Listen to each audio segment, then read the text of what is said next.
আসসালামু আলাইকুম। বছর পার হয়ে গেলে আপনি জন্মদিন উপলক্ষে কত অনুষ্ঠান করেন?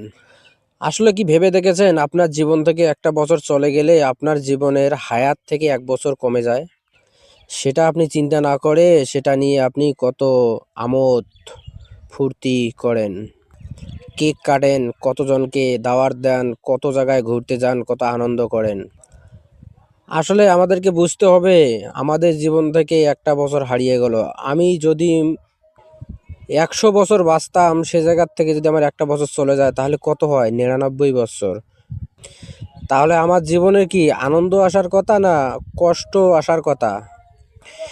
এই কথাটা চিন্তা করে দুই ফোঁটা চোখের পানি ফেলে আল্লাহর কাছে মাপ চাওয়া দরকার।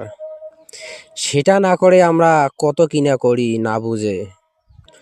কবে আমাদের বুঝ জ্ঞান হবে? তাই তো সবার উদ্দেশ্যে বলতেছি, একবার চিন্তা করবেন আমাদের পেছনে কত বছর চলে গিয়েছে। সেটা কি আমাদের হায়াত থেকে মাইনাস হয়ে যায়নি, না হায়াত থেকে প্লাস হয়েছে? যদি প্লাস হয়ে থাকে তাহলে আমোদ ফুর্তি করা স্বাভাবিক।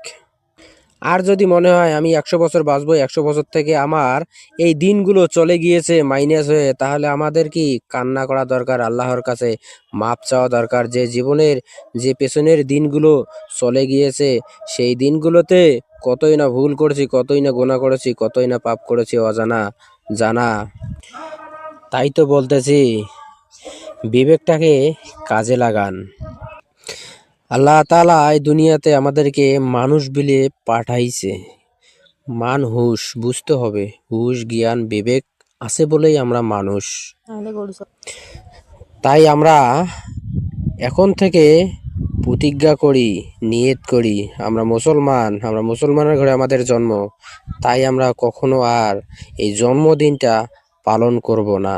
কারণ এই জন্মদিনটা আমাদের এইভাবে পালন করা ঠিক না।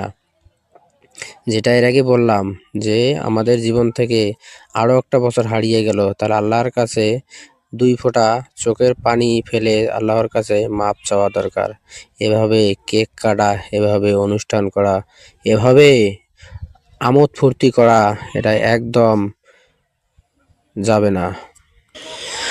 আমরা চেষ্টা করব সবসময় আমাদের হজরত মুহাম্মদ সাল্লাল্লাহু আলাইহি সাল্লামকে অনুসরণ করে চলার চেষ্টা করব, তার দিক নির্দেশনা দেখে কাজ করার চেষ্টা করব, যাতে তাদের ভালো থাকবেন, সুস্থ থাকবেন।